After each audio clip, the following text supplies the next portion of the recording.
नमस्कार दोस्तों, स्वागत है आपका मेरे चैनल पे। दोस्तों, जैसा कि आप जानते हैं कि चाइनीज नेवी कोशिश कर रही है इंडियन ओशियन रीजन के अंदर डोमिनेंस के लिए। इसके लिए वह म्यांमार, पाकिस्तान और ईरान की भी मदद ले रही है। वहां पर पोर्ट भी बना रही है, उन्हें उधार देके इंफ्रास्ट्रक्चर भी बिल्ड कर रही है और खुद का फायदा भी करवा रही है। तो ऐसे में इंडिया ने भी अब ये इंश्योर कर लिया है कि वह इन सभी चीजों के ऊपर रेस्ट्रिक्शन लगाएगा और साथ ही नेविगेशन को देखने के लिए और साउथ चाइना सी की तरह ही इंडियन बैकयार्ड के अंदर भी इसी तरह की कोशिश करने के लिए इंफ्रास्ट्रक्चर को बढ़ाने पर बल देना शुरू कर दिया है। आज हम इसी के ऊपर बात करेंगे। चलिए दोस्तों, शुरू करते हैं। और दोस्तों, अगर मिलिट्री ऑफिशियल की माने तो सबसे बड़ी बात यह निकल कर आ रही है कि इंडिया अब अपनी एयर स्ट्रिप जो INS कोहासा नॉर्थ अंडमान के अंदर स्थित है और इसके अलावा कैंपबेल स्ट्रिप निकोबार के अंदर स्थित है, इनको अपग्रेड करेगा और इनको फुल फ्लैश्ड फाइटर बेसिस के रूप में बदलेगा। इसके अलावा उसकी लक्षद्वीप के अंदर जो अगाटी एयर स्ट्रिप है उसे भी अपग्रेड किया जाएगा मिलिट्री ऑपरेशन के लिए।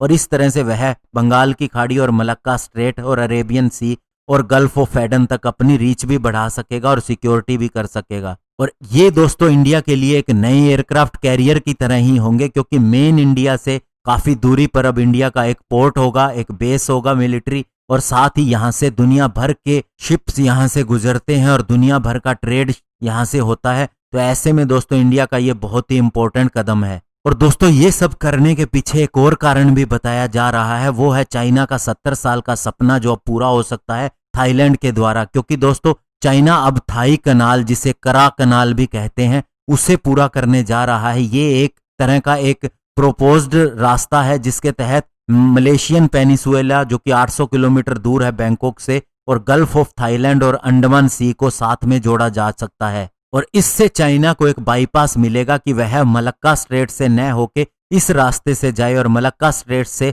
सबसे बड़ा बिजनेस होता है, स्पेशली इंडियन ओशियन और पैसिफिक ओशियन को ये जोड़ता है, तो यहीं से सबसे ज्यादा बिजनेस होता है। और अब चाइना को नया रूट मिलने से उसका डिस्टेंस भी 1200 किलोमीटर कम हो जाएगा। और दोस्तों, इसके अंदर हैरानी की बात यह है कि ये करा कनाल को बनाने के बारे में थाईलैंड मान नहीं रहा था। इसके लिए उसने एक कमेटी भी बिठाई और उसके अंदर ये माना गया था कि थाईलैंड की जो ओपोजिशन पार्टियां हैं वो एक दूसरे के साथ में इतनी ज्यादा उलझी हुई हैं कि ये डिसीजन नहीं लिया जाएगा। लेकिन दोस्तों, जो एंटी चाइना पार्टी भी थी वो भी एक ही पेज के ऊपर आ गई और इस डिसीजन को हरी झंडी दे दी गई। तो ऐसे में दोस्तों, अन्य देश भी इसी रास्ते से जाने के बारे में सोच सकते हैं, लेकिन ऑफिशियल का कहना है कि इंडिया को इसे अपॉर्चुनिटी की तरह से लेना चाहिए। पहले जो शिप कोलंबो पोर्ट पे रुकते थे, अब वे दूसरी जगह जा सकते हैं। ऐसे में इंडिया को अपना इंफ्रास्ट्रक्चर बिल्ड करने से ये मदद मिलेगी। एक तो उसकी मिलिट्री प्रेजेंस बढ़ेगी, वो भी स्ट्रांग होगी, और साथ ही इंडिया अन्य देशों को अपने यहाँ पोर्ट के ऊपर रुकने में भी मदद कर सकता है